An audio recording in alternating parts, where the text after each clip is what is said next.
Coba angkat tangan, siapa yang di sini sekarang masih kerja, mau nuku, mau apa, dan modalnya masih pinjam di bank? Angkat tangan. 1, 2, 3, 4, 5, 6, 7, 8. Sudah? Oke, cukup pertanyaannya. Mau saya jawab yang saklek atau bertele-tele? Pinjam Qurannya. Saya bersumpah atas nama Al-Quran. Siapapun Anda, kalau Anda bisnis, kerja, kalau uangnya, modalnya masih pinjam di bank, demi Allah Anda nggak bisa sukses. Ini jawabannya tidak bertele-tele ini. Siapapun kerja, apapun kerjaannya, mau toko, mau dagang, kalau modalnya masih minjam di bank, Anda nggak akan sukses.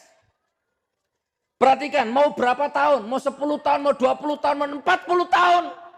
Anda hanya semakin minum air laut, semakin diminum semakin kering, semakin sakit tenggorokanmu. Riba itu bahaya dan modal dari bank itu riba. Bukan riba, mbahnya riba. Nah itu buktinya. Mas pinjam bank berapa tahun? Udah, ayo diskusi sama saya, pakai mic-nya. Pinjam modal di bank berapa tahun? Kalau diruntut kurang lebih sudah 9 tahun lebih. 9 tahun. Ya. Selama 9 tahun apa? Beli mobil, beli rumah, beli villa? Beli mobil, beli rumah, punya aset tapi akhirnya habis. Nah, perhatikan. Anda kalau modal pakai bank bisa beli mobil, bisa nyekolahkan anak, bisa beli rumah. Itu hanya kamuflase, itu tipuan iblis, tipuan setan. Suatu ketika pasti ada saja jalan rumahmu kejual, mobilmu kejual. Bahkan anakmu bisa jadi fitnah untuk dirimu. Karena kamu biayai pakai uangnya riba itu, sekolahnya. Saya nggak main-main kalau ini, serius saya. Sekali sakit, langsung untuk biaya pengobatannya nggak sembuh-sembuh sampai hartanya ludes, itu pun nggak sembuh-sembuh. Jadi kalau mau saya jawab yang singkat dan tidak bertele-tele, jangan pernah kerja pakai uangnya bank. Tak kasih solusinya. Ada 3 atau 2 solusinya. Yang pertama, langsung diamputasi. Diamputasi itu bagaimana? Jual semua aset, lebih baik hidup miskin dari nol tapi nggak punya utang ke bank. Jual semua aset, tutupkan semua ribanya, hidup apa adanya dari awal. Yang kedua, dicicil pelan-pelan, rawat jalan. Iya, rawat jalan lah istilahnya ya, sambil diangsur. Tapi rawat jalan ini pun percuma, lebih baik amputasi Pak. Orang kalau punya modal pinjam di bank, perhatikan ya. Perhatikan, kalau orang kerja modalnya pinjam di bank, pertama, dia akan punya kecenderungan berbohong, berakting, bersandiwara. Pokoknya dia akan bersandiwara dengan apapun kalau orang modalnya dari bank. Yang kedua, orang ini tidak akan sukses dan orang ini selalu menyalahkan orang lain. Ciri-cirinya itu kalau modal di bank itu. Nanti tokonya sepi, siapa ya nyantet tokoku ya? Nanti kalau sakit, siapa ya nyantet aku ya? Kok bau menyan? Kok bau tikus? Kok bau kembang? Selalu mencari orang lain untuk disalahkan. Padahal sumbernya ada di dia sendiri. Berat loh Pak penyakit riba itu. Dosanya seperti menzinai ibu kandungmu sendiri. Ngeri, tapi sudah lunas. Alhamdulillah. Coba yang kerja, yang masih pinjam uang di bank, mohon maaf ya, nggak usah tersinggung ya. Pak, coba nanti tak kasih nomor handphone saya. Ada jutaan orang yang sudah hijrah dari modal bank. Sekarang semuanya sehat-sehat, sukses-sukses, makmur-makmur. Ini salah satunya. Satu contoh. Saya punya ribuan orang, kenalan.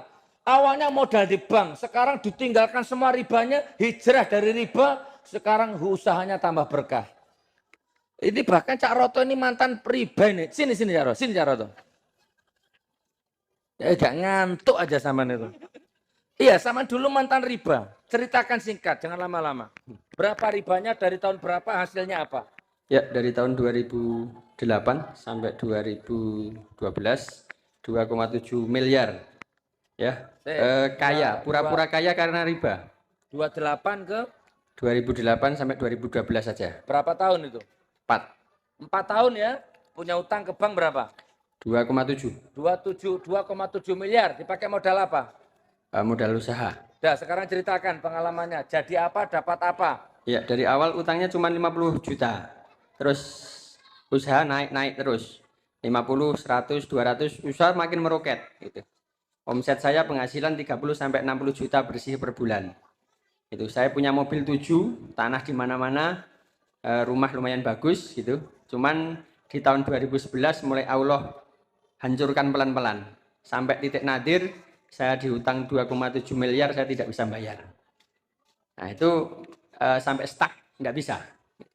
Akhirnya saya tersadar ternyata memang modal dengan riba pasti Allah akan hancurkan. Karena dalilnya jelas. Orang yang memakan riba itu sama saja dengan melakukan perlawanan perang dengan Allah dan Rasulnya. Jadi tidak mungkin kita menang. Pasti kalah, pasti hancur, pasti habis. Alhamdulillah saya bertobat. Alhamdulillah ya sekarang sudah mulai kembali lagi walaupun pelan-pelan seperti itu. Melunasi 2 miliar itu gimana?